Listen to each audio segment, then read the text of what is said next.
Yeah, so this is chapter 9, passing away of Bhishmadeva in the presence of Lord Krishna. Text 1. Suta Uvacha Iti bhita prajadrohat sarvadharma vivitsaya tato vinashanam ragad yatra devo vrato patat. Suta Goswami said, being afraid for having killed so many subjects on the battlefield of Kurukshetra, Maharaj Yudhishthir went to the scene of the massacre. There, Bhishmadeva was lying on a bed of arrows, about to pass away. In the 9th chapter, as it is willed by Lord Sri Krishna, Bhishmadeva will impart instructions to King Yudhishthira on the subject of occupational duties. Bhishmadeva will also offer his last prayer to the Lord on the verge of passing away from this mortal world and thus become liberated from the bondage of further material engagements. So this is the reason why we read these prayers. Actually, Bhishmadev is showing us how to leave this body.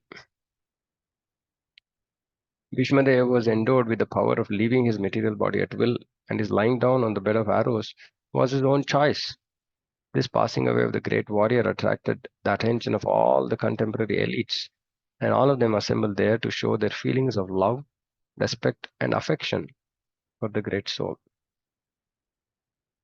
So it's always a pain to see Vaishnavas leaving this world. Very recently, one of our very dear senior devotees was with us, Tatidulal Prabhu, he left his body, and it's a pain. So of course, Vaishnavas are not hard-hearted. So there's always feelings of love, respect, affection for great souls. So it is a matter of great sorrow when a great Vaishnava leaves this world, and not because of the bodily platform or attachment on the bodily platform, because so many people will be deprived of his nice association and guidance and love that he would otherwise show. Actually, in fact, I was just thinking about this, saying that when we are present in this material world, we we try to whatever la puja pratishtha, our position, our pride and this and that and all that. Actually, the real test of how nice a devotee we were in our life is really at the time of when we leave this mortal world. How many devotees actually feel for us? Devotees feel like, oh, anyway, it's gone. It's fine. Good riddance, right? Or maybe they didn't even bother to notice, right? That means that you've not lived life in a way that has been eventful. Mm, I was hearing one lecture by His Holiness Bhakti Vikas Maharaj on his Vyas Puja. So he was saying that everybody takes birth. Taking birth is not a big deal, but it is about what we do with our life. And then he was even further emphasizing that initiation is not the end, right? Initiation is the real birth. So which means we have to understand, by taking initiation, I got spiritual birth. Now, what am I doing with my life? What am I doing with my spiritual life? And that we should live life which is dedicated to the mission of Srila Prabhupada.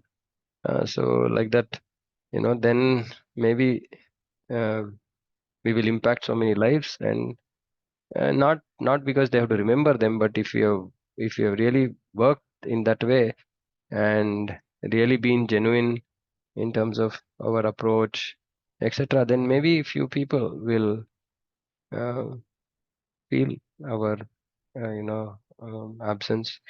That means that we've made good use of our life and not wasted it in self-centered pursuits. So this Bhishma Dev, this sequence of verses, actually, it's very, of course, we can say Bhishma Dev was a big yogi, he could do all this, etc. But nothing in Bhagavatam is not for practical application, meaning everything is for practical application. So we have to try and understand how we can develop this mood, right? One thing which comes out very clearly is that obviously Bhishma Dev was not was absolutely not connected with his body at all, and he was still, had a sense of dharma, even when he was giving up his body and he's giving advice to Yudhishthir Maharaj.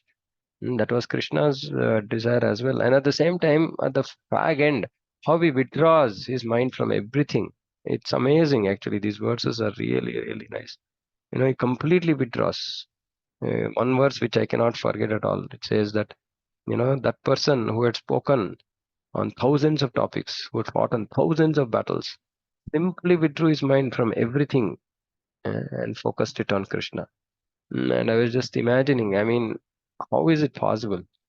Bhishmadeva was such a powerful yogi that he could actually control. He could just give up everything and then think just about Krishna. So we have to understand that, it's a lifelong of sadhana, serious sadhana, if done properly. We can hope by Krishna's causeless mercy to give up our body in this manner. Hmm. It's very nice to go through these verses. तदा ते भ्रातरः सर्वे सदस्वैः वर्णभूषितैः अन्वगच्छन् रथैर्विप्रा व्यासद्धौम्यादयस्तथा. At that time, all his brothers followed him on beautiful chariots, drawn by first-class horses decorated with gold ornaments.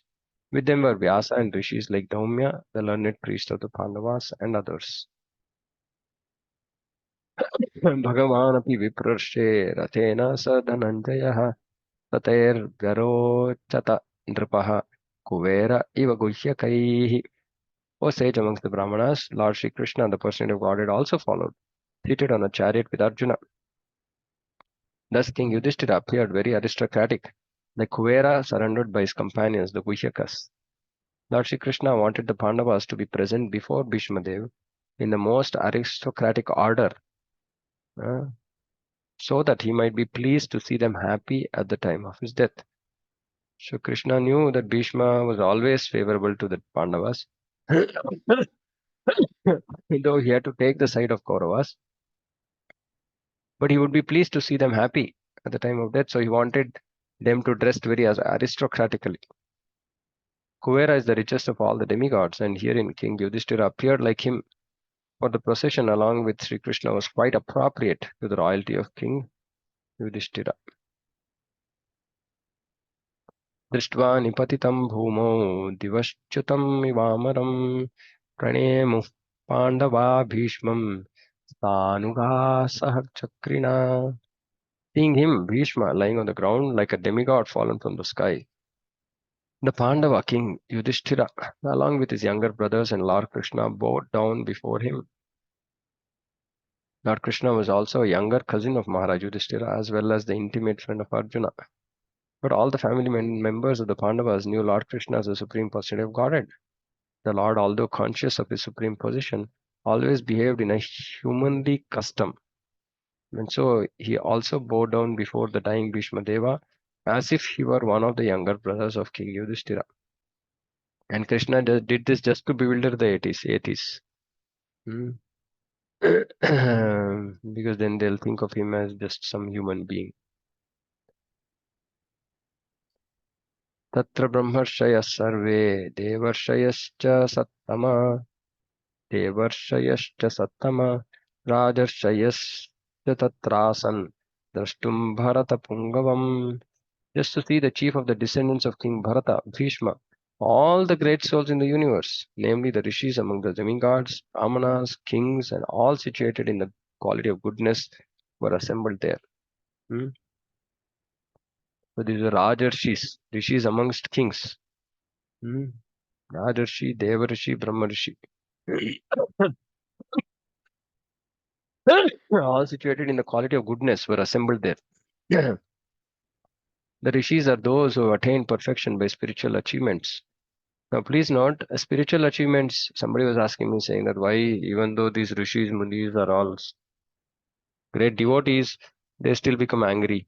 So they're not devotees. They have different, like they are yogis, jnanis, etc. So by spiritual achievements, all of these are spiritual paths. So they would have achieved something. But spiritual achievements can be earned by all, whether one is a king or a mendicant. Bhishmadeva himself was one of the Brahmarshis, and the chief of the descendant of King Bharata. So he was not just a Rajarshi. Brahmarshi is the topmost. So he was an exalted person. All rishis are situated in the quality of goodness. All of them assembled there on hearing the news of the great warrior's impending death. पर्वतो नारदो धौम्यो भगवान् बादरायणः गदश्वो भरद्वाजः सशिष्यो रेणुकासुतः वसिष्ठा इन्द्रप्रमदस्त्रितो गृत्समदोऽस्ति सितः कक्षिवान् गौतमोत्रिश्च कौशिकोऽथ सुदर्शनः.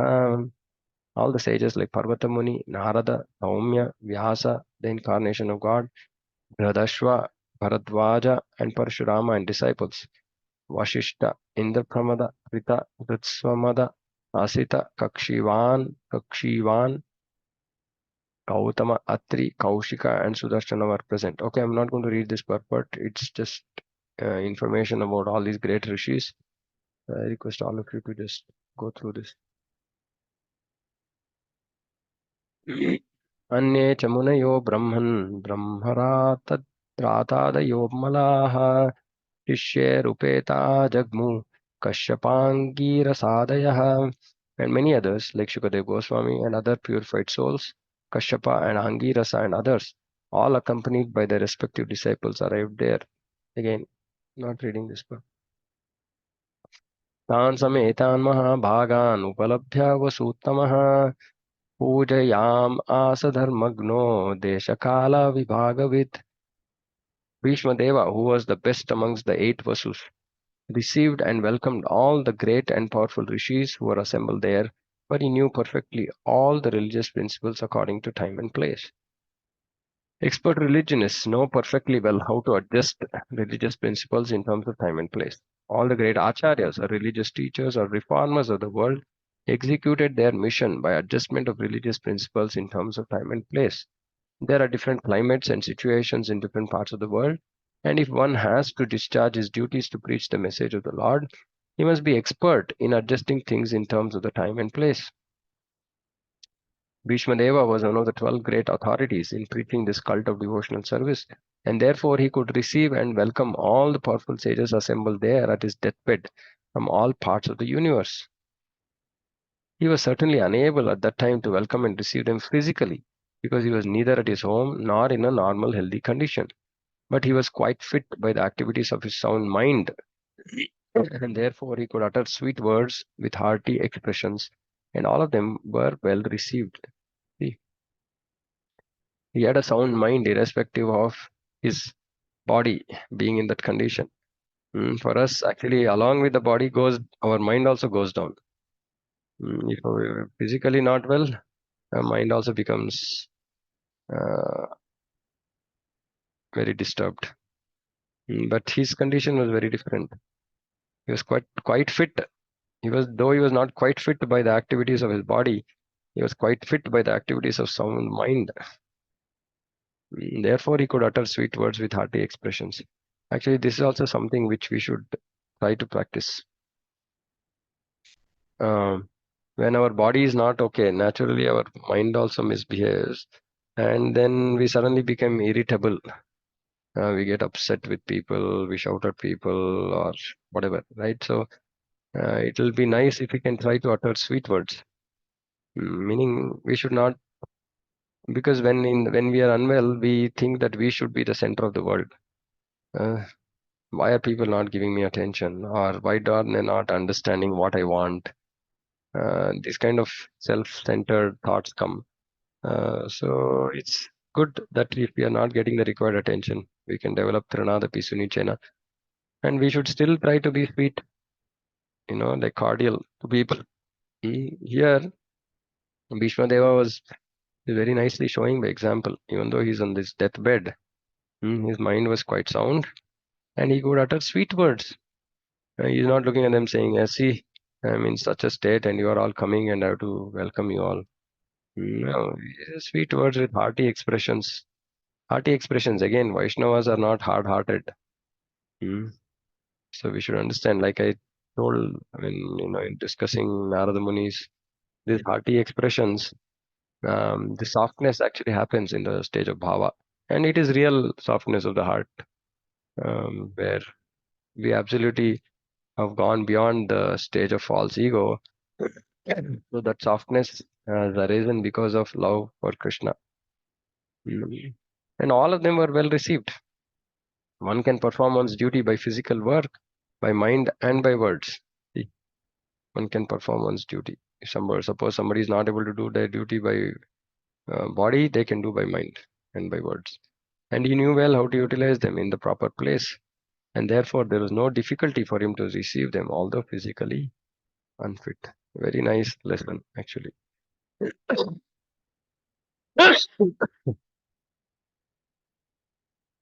And like, see, all powerful sages from all over the world were present there.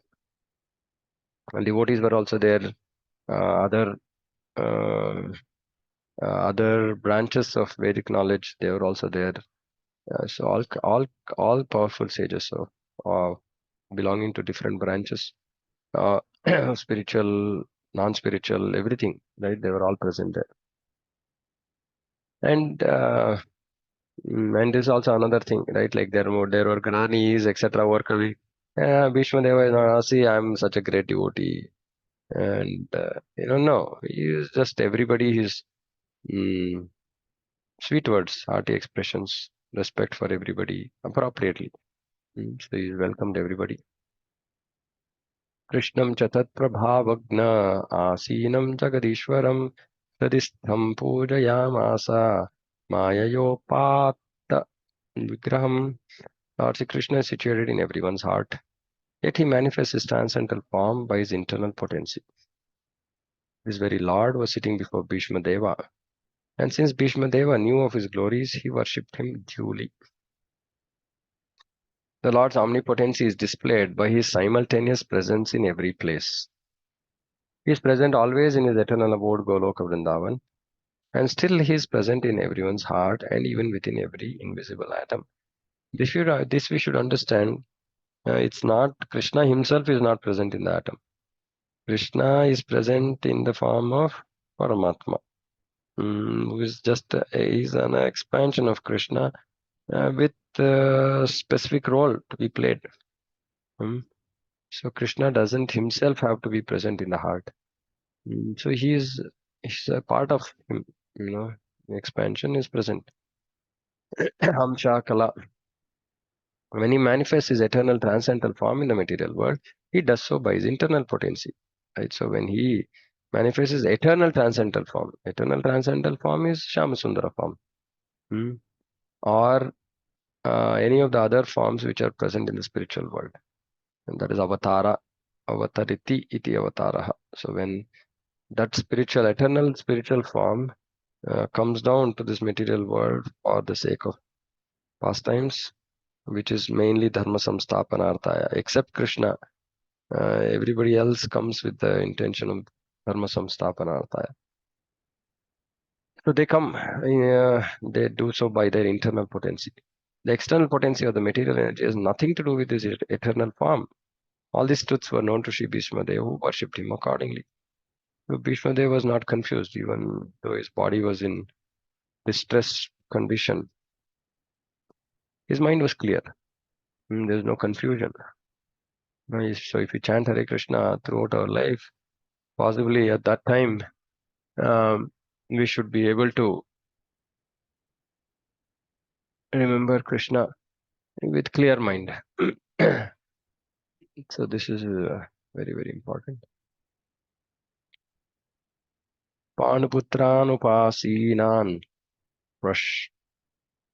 prashraya prema sangatan abhyachashtanuragashrair andhibhutena chakshusha. The sons of Maharaja Pandu were sitting silently nearby, overtaken with affection for their dying grandfather. Seeing this, Bhishmadeva congratulated them with feeling. There were tears of ecstasy in his eyes, but he was overwhelmed by love and affection. Hmm.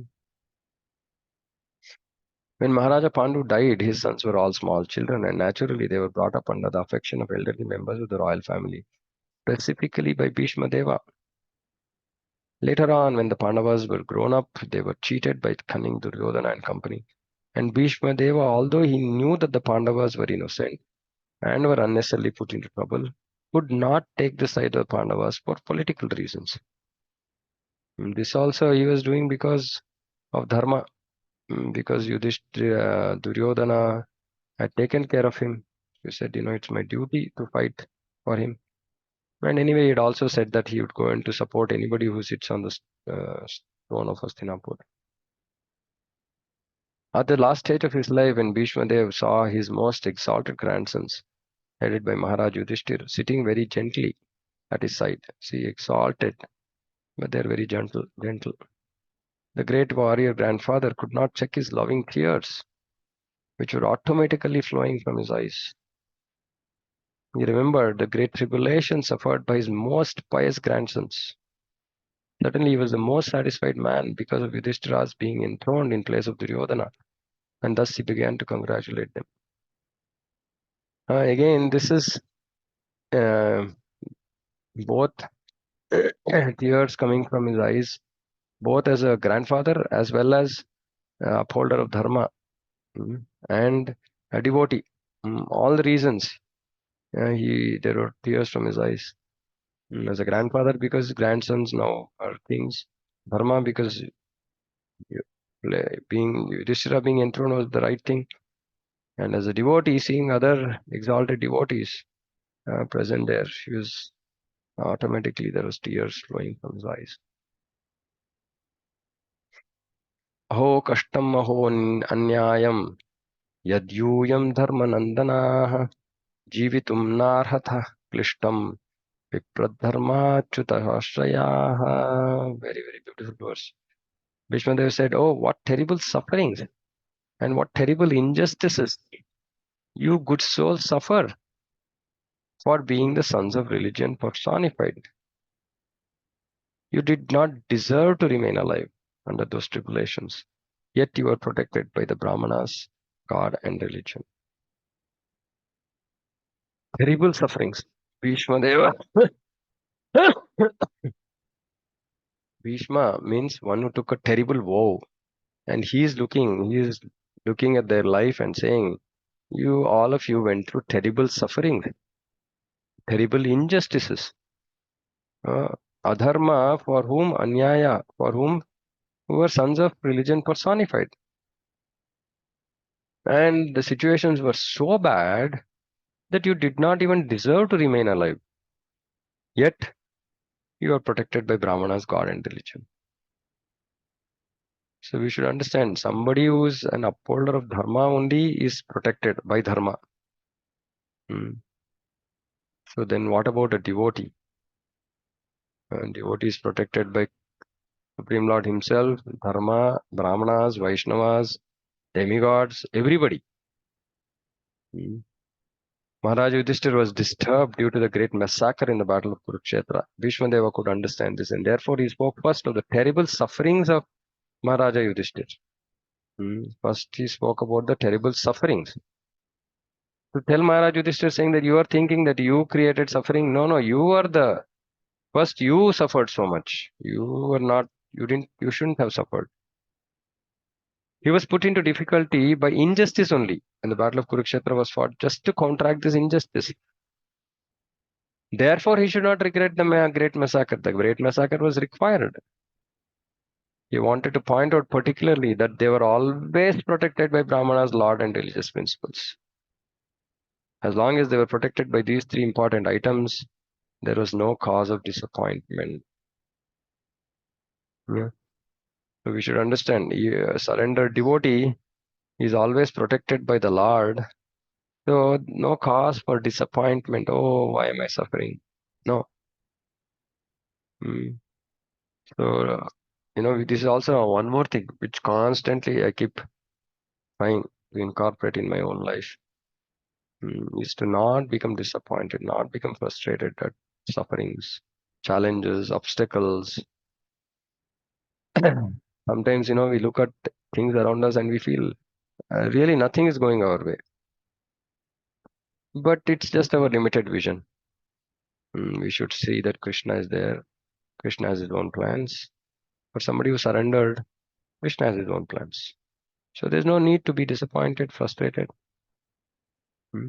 Does Bhishmadeva encourage Maharaj Yudhishthira to dissipate his despondency? Dissipate. So he's encouraging, give up your despondency. As long as a person is fully in cooperation with the wishes of the Lord, guided by the bona fide Brahmanas and Vaishnavas, and strictly following religious principles, no cause for despondency. However, trying the circumstances of life. So clear. People going through suffering should just cut, copy, paste this, put it, get it printed, paste it everywhere in front of them. Simple. But here we have to understand that we have to be fully in cooperation with the wishes of the Lord. How do we understand wishes of the Lord? Wishes of the devotee, wishes of Guru, and guided by other Vaishnavas, and strictly following religious principles. If you're trying to follow strictly religious principles, then one has no cause for despondency. One has no cause for feeling bad, for feeling frustrated. However, trying the circumstances of life be, we should understand whatever the circumstances are they are just intended to bring us closer to Guru and Krishna. That's all. Bhishmadeva, as one of the authorities in the line, wanted to impress this point upon the Pandavas, the authorities. And they show by example. Also, they show by example. So, Srila Prabhupada showed this in his life. How, in spite of so many trying situations, he was just simply surrendered to Guru and Krishna. And we never see Prabhupada lamenting about his body. This is a very, very big thing, you know. So many great devotees, they're having so many bodily tribulations, but they're not concerned about their body. It seems like others are more concerned about their body, which is true, which is required, because without the shelter of such great Vaishnavas, then it's a big loss. So others are concerned that those Vaishnavas should remain, but those Vaishnavas themselves are not at least bothered about their body. Of course, they will be bothered in the sense Prabhupada also prayed, asked his disciples to pray.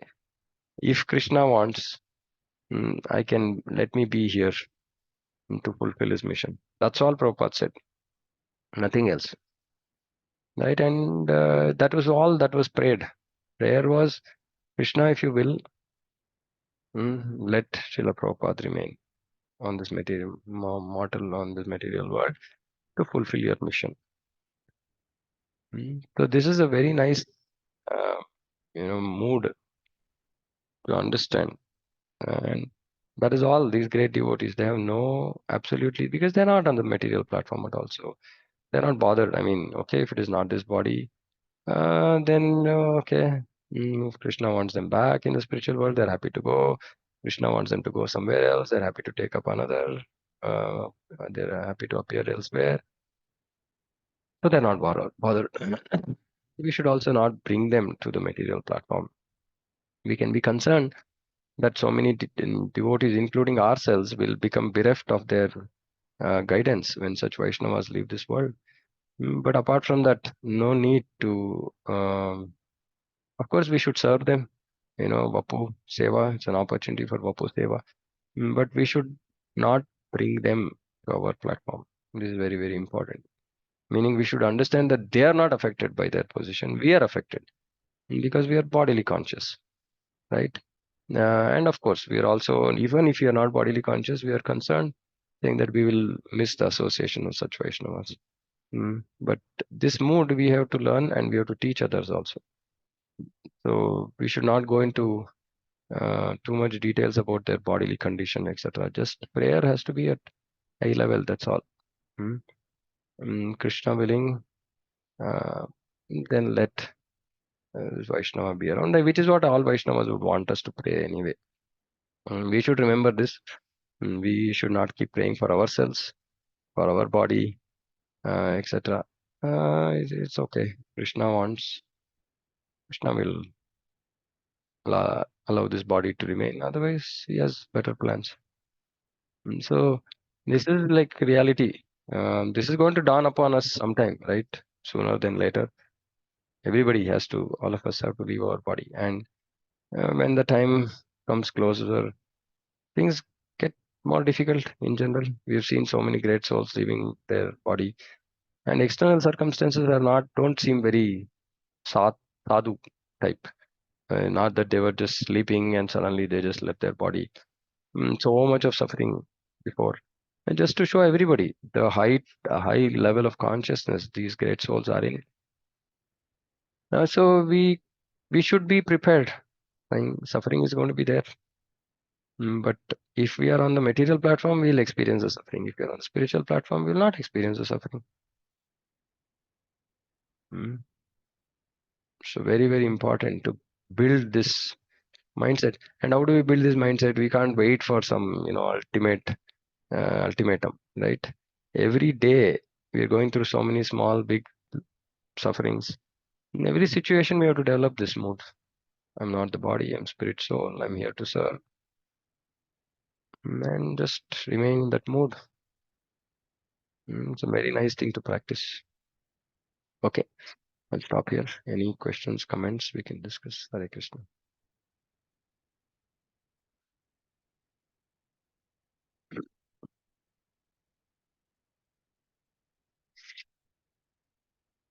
Okay, no questions, we can conclude. Bhagavatam की जय, जगत गुरु शिल प्रभुपाद की जय, वांछा कल्पतरुभ्यश्च कृपा सिन्धुभ्यश्च पतितानां पावनेभ्यो वैष्णवेभ्यो नमो नमः. Hare Krishna. Hare Krishna, Prabhuji. Hare Krishna. Dandavat Pranam. Prabhu, this is a question asked many a times and clarification given many a times, but Anna, can you also throw some light? Now we're talking about Bhishmadeva and his Bhishma Pratigya, and that is why he was on the side of Duryodhana, wantingly or unwantingly. And he knew that he's doing adharma, still he's stuck on because of his promise. Right, Prabhu? Yeah, hello. He knew he was doing adharma in the sense still he was upholding one aspect of dharma. I just want to, and then in Karan's case, like Duryodhan helped him out of a very, you're in a very low key, you're like what is the actual word? I'm forgetting it. Like he was in, and then like Duryodhan gave him a shoulder, to cry on, and now he also promised you become a friend. But I don't know if Karna knew that he was on the adharma side, but like it was also a promise to his friend. So what is the difference between the two promises? Yeah, Karna was just, not. Of course, see, one thing we have to understand in that time, right, Dwapar Yuga, people also had some sense of dharma. It was not like they were so blind like people in Kali Yuga. But still, because adharma had also proliferated in Dwapar Yuga, so they had their own reasons for doing whatever they did. Now, Karna was on that platform, but Bhishma was absolutely not on that platform. Bhishma is a Mahajana. So he is just upholding dharma for the sake of teaching people. Mahajana Yanagatasya Panta. Right? All the more, Prabhuji, since he's a Mahajan, he's one of the 12 this thing. Like he knew what was happening with Draupadi. He knew Duryodhana was not right. He could have, for a higher cause, he could have taken this, broken his promise and put Yudhishthira on the throne of Prabhu. Yeah, so we should understand. Just for one promise, he let so many things happen. Now you'll say it was the Lord's will. Absolutely. How will Bhishma die? Even though Karna is also God's will. That intelligence also the Lord's given. No. See, when the question of devotees arise, right? The devotees' life, how they have to see why was Arjuna put into quandary, why Pandavas were put into difficulties, why Bhishmadeva was put into this situation. Now, all of this is completely the plan of the Lord. Right now, we cannot question this because, see, which is why Mahabharata is so difficult to understand, right? Because If we go with Exactly. dharma, if we It go with is. the view of dharma, then it will take us in a different direction. If you go with simply the view of bhakti, it will go in a Yes. different direction. Yeah, Now, if absolutely. all of this, see, Battle of Kurukshetra, if it was just bhakti, bhakti, then why all this? Why Absolutely. battle was required? See, because Krishna is teaching, saying that for us to have practice bhakti, there needs to be a sane society, right? There has to be dharma, there has to be varnashrama dharma. All these things have to be upheld. See, today what is happening, which is also one of the big challenges for practicing devotees, is that we are in a society which is full of adharma, right? And it is reflecting on how difficult we are struggling, how much difficulty we are facing in practicing bhakti, right? Just imagine if people are talking about Ram Raja, if actually there is a Ram Raja, how easy it would have been for us to practice bhakti. So we should understand this Ram Raja is absolutely important, right? And Krishna is showing through all these various things, saying that devotees also have to come up and uphold dharma, right? Because for a common person, it is dharma which is visible. He is not going to see bhakti. See, it's a very simple thing, Mataji. Suppose say I'm like okay, somebody is a great devotee and is but he's ill-treating people, right? Then how can he say himself call himself as a big devotee? Or he is not doing his responsibilities, right? He's given up responsibilities. And then he talks. Then people will say, what kind of a devotee is he? Huh? He's just not taking care of his house duties also. So, which is why Krishna is saying that do your duty. But Krishna is saying do your duty, but not for sense gratification. So, why Krishna is giving all these, teachings in Bhagavad Gita? He could have just done Shravanam Kirtanam, end, close, forget it, right? Because see, for the upkeep of the world, dharma is required. And if such a great person like Bhishmadev had actually broken big promise that he made, I mean, it was a big promise. It was not just one small promise. It is the center stage of Mahabharata, right? His vow. That is why he got that name Bhishma, right? So see this the aspects of what dharma, how dharma was adhered to by Bhishma Dev requires us to know dharma so deeply. I am not qualified to speak on that first thing, right? I don't know what are all the like simple, right? Arjuna, how he was struggling on different platforms, and then there are higher platforms. There's Artha Shastra, there's Dharma Shastra. So many are. I mean, it's not for common people like me to be qualified to speak on So dharma. no, no problem. Like I even yeah.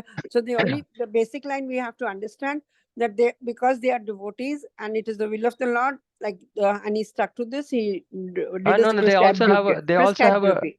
yeah, they have a Prescribed duty. duty. Yeah, There. absolutely. They have a Over duty. here, there with Karna, there was no prescribed duty. Like it was just his selfish Yeah, motives. he was adharmic And anyway. he was Right. free. Yeah. He could have shaken it off anyway. Yeah. I mean, Yeah. right? And Yes. he's not a Yes. devotee of the Lord. Yes. Yes. And then Yes. one more question in this regard, Yeah. Prabhu. When Abhimanyu was killed, then why? Like they were all standing with their heads down. Bhishma Pitama also.